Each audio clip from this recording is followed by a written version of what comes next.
Hey, good morning to everybody. Happy Thursday. It's Daryl here. It's 4 a.m. bright and early here in Connecticut on the East Coast. For a long time, it's been about, it's been about 2, maybe 3 weeks since I took a knee here at this rally, this Stop the Steal rally here in my town. I had a hard time watching this video for a long time because I relive it.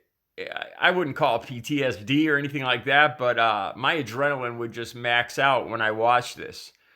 As you'll see, there's stuff that was going on behind me that I didn't know about, and every time I watched it, there was times where I tried to see this guy's face so I could go find him and confront him. So I had to kind of let everything settle in my heart and my mind, and I think I'm at a place now where I can look back and objectively talk about this. All right, so I had no idea this rally was going on. Like I talked about before, I saw the people standing out in the road waving at cars and the beeping, and I saw the flags, and I just spun the car around and went back. Jumped out of my car, and I walked across I walked right into the middle of this rally. I was angry, and I was walking straight up to the speaker. I was on autopilot. As I got closer to the speaker, I saw people watching me. And I turned my camera on. And I don't know what I was going to do. I had no plan for this. When I got within about 15 or 20 feet of the speaker, I realized he was a pastor, a reverend. And me and him made eye contact, and I stopped. And I started listening to the words, and I realized who was talking and what he was talking about. And that stopped me in my tracks, to be honest. So I started walking around. And to be honest with you guys, I am a person of very strong faith. And I had a hard time being disrespectful to a pastor, even if he was a Trump supporter, when he was talking about his faith. So I shut the video off. And then the Pledge of Allegiance played. They had the Pledge of Allegiance. And like I said, this was all by the seat of my pants. I had no idea what was going to happen. So I took a knee for the Pledge of Allegiance. My heart was racing. My adrenaline was pumping. I was surrounded by these people that I had just been fed up with. The election had happened, and these people... what angered me is there was nobody else around to speak up for sanity, to speak up for our democracy, how our democracy worked. And to be honest with you guys, I believe I'm a very strong proponent of the Black Lives Matter movement. And as you guys can see, I probably have about 6 or 7 videos where I've been talking about Colin Kaepernick for about over a year now. But I was secretly very delighted when I heard the national anthem play. So I could passively confront these people. All right, so this is where I take a knee. Here, let me play this. I got to be careful with the sound here. MacNeil Air Force Base. It will be performed by the Florida Orchestra under the direction of Maestro Yaha Ling and sung by the Grammy Award winner Whitney Houston.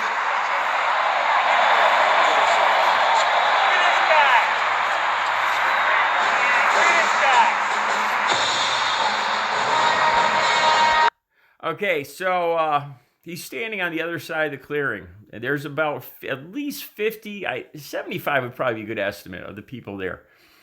And he is on the opposite side screaming, "Look at this guy!" And he's pointing at me. And he's screaming. I'm looking right at him across the field. And he's screaming and pointing at me, "Stand up! Stand up!"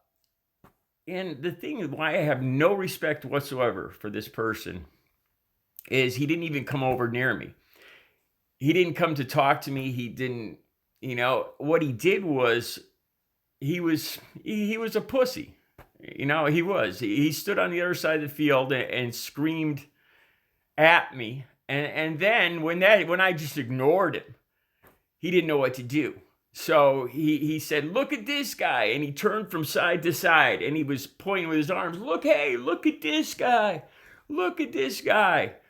So everybody else. So it was like a mob, so he could get his courage up.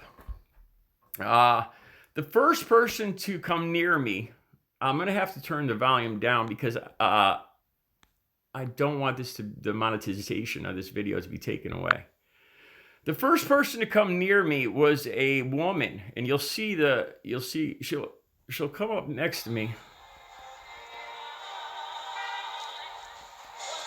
She's on the side of the camera where my arm's out here. And then this other guy comes up on this side.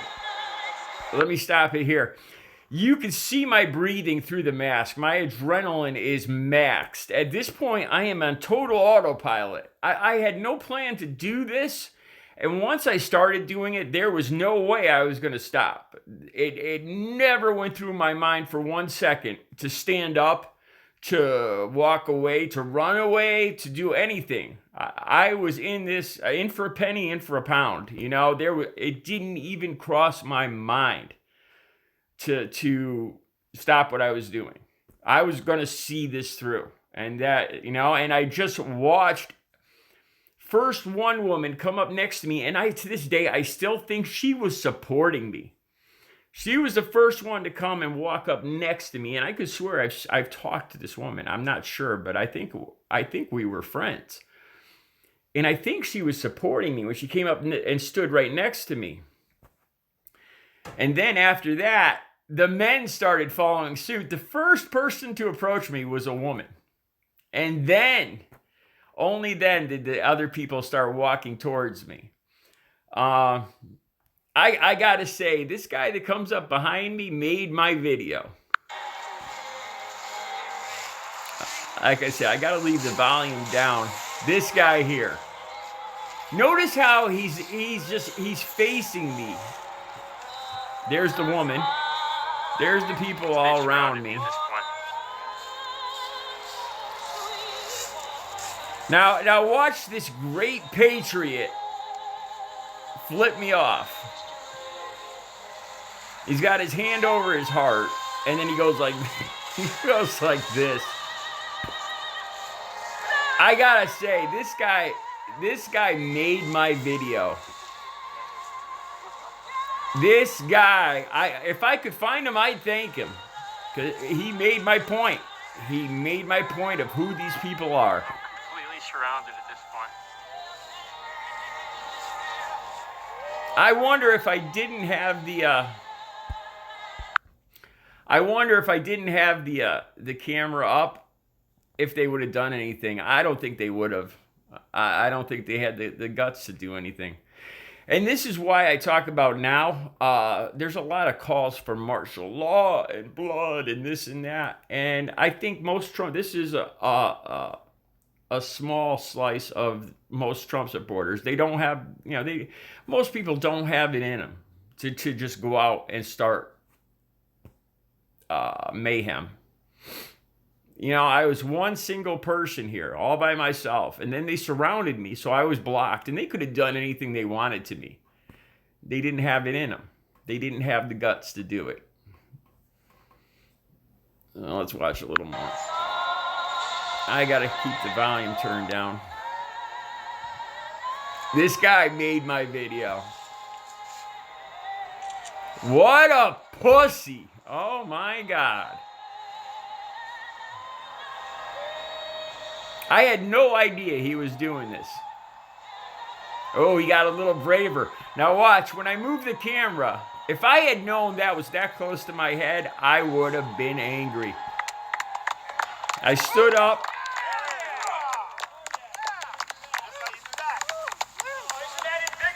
I guess I started some trouble.